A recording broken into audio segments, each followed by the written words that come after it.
সবাইকে আসসালামু আলাইকুম। আশা করি আল্লাহর রহমতে সবাই অনেক ভালো আছেন। আজকের এই পর্বে আমি আপনাদেরকে একটি টুল অথবা সফটওয়্যারের সাথে পরিচয় করিয়ে দিব। আমরা যারা ডেটা এন্ট্রি, ওয়েব রিসার্চ মানে কপি পেস্ট টাইপের কাজ করি, এই টুলটি আমাদের সবার জন্য অনেক উপকারে আসবে ইনশাআল্লাহ। ওকে, তো চলুন শুরু করা যাক।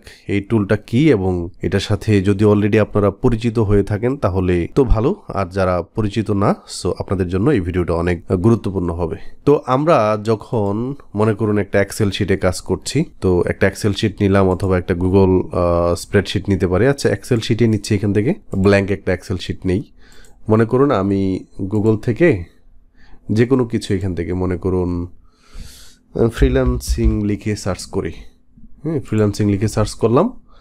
এখান থেকে আমি কোনো কিছু মনে করুন এই ফাইন্ড অ্যান্ড হায়ার এটাকে কপি করেছি। কপি করে আমি কি করেছি, এই জায়গায় পেস্ট করেছি। ওকে, এটাকে একটু বড় করে দেই, দেখতে সহজ হবে। এখান থেকে আরও শিট নিয়ে কাজ করতে পারি, শিট 2, শিট 3, শিট 4। হ্যাঁ, তো মনে করুন শিট 1-এ আমি এটাকে পেস্ট করলাম। ঠিক আছে, তারপর মনে করুন আমি এইখান থেকে আরও কিছু এনে ওয়েব ডেভেলপার্স, এইটাকে আমি এখান থেকে কপি করলাম। ওকে, সো আমি এখানে ওয়েব ডেভেলপার্স এই জায়গাতে আমি পেস্ট করলাম। ঠিক আছে, তারপর মনে করুন আমি এখান থেকে আরও অন্য কিছু ডিজাইনার্স এটাকে কপি করলাম। কপি করার পর এখানে পেস্ট করলাম।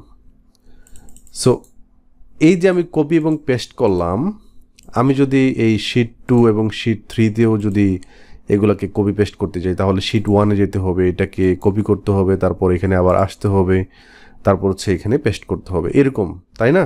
অথবা নতুন করে গুগলে সার্চ করে করে এগুলোকে আনতে হবে। সো এমন কোনো টুল কি আছে যে আমরা যেই কপিকৃত মানে আমরা যে কপি করি এই কপিকৃত যে ডেটাগুলো আছে এগুলো অটো সেভ হয়ে থাকবে এবং আমরা তার কাছ থেকে এনে এখান থেকে সরাসরি ক্লিক করে বসিয়ে দিতে পারবো, এরকম কিছু থাকলে ভালো, তাই না?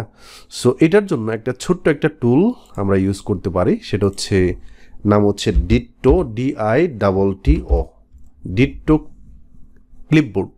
ওকে, তো এই লিঙ্কটা আমি ভিডিও ডেসক্রিপশনে দিয়ে দিব। এইখানে যাবেন, যাওয়ার পর এখান থেকে ডাউনলোড 64 বিট এখানে ক্লিক করে যখন করবেন তখন এখানে আপনার এটা ডাউনলোড হবে। ওকে, সো এখানে মনে করেন এভাবে ডাউনলোড করে তারপর এখানে ডাবল ক্লিক করে এটাকে কি করবেন, ইনস্টল করে ফেলবেন। এটা আমার এখানে অলরেডি ইনস্টল করা আছে। সো আমি যদি চাই এইখান থেকে ডিট্টো লিখি, তো এখানে দেখেন যে এটা আছে। আবার এইখানে ডান পাশে এই যে দেখুন, এইখানে যদি আসে এই যে দেখেন ডিট্টো এটা আছে। তো এটা রাইট বাটন ক্লিক করলাম, এখান থেকে অপশনস নামে যে অপশনটা আছে এখানে ক্লিক করব।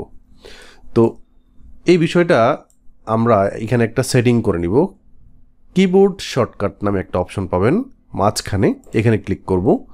তো অ্যাক্টিভেট ডিট্টো, এটা অ্যাক্টিভেট কখন হবে বা কিভাবে হবে দেখুন, আমি একটা কমান্ড দিয়ে রেখেছি Ctrl+Shift+Z।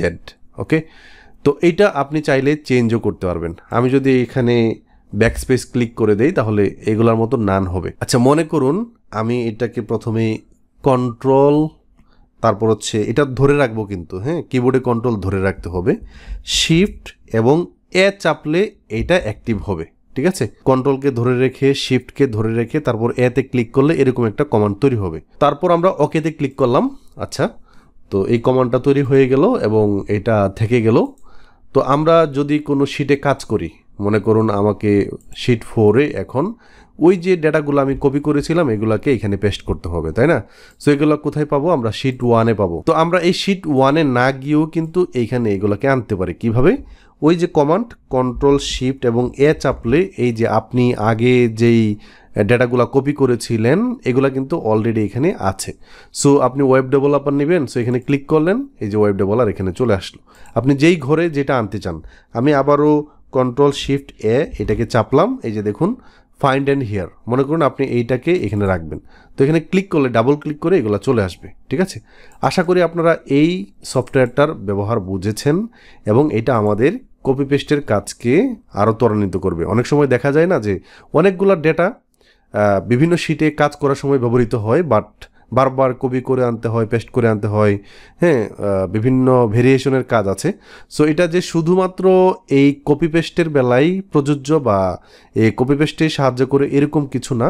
আমি যদি আবারও ডিট্টোর অফিসিয়াল ওয়েবসাইটে যাই ক্লিপবোর্ডের, তাহলে তাদের এখানে আমি পাবো, দেখেন ফিচার হচ্ছে easy to use interface, search and paste previous copy paste entries, keep multiple computers clipboards in sync, মানে আপনি মাল্টিপল কম্পিউটারে এটা করতে পারবেন, ঠিক আছে। তো এখানে তাদের আরও কিছু ফিচার আছে, এগুলো একটু পড়ে নেবেন।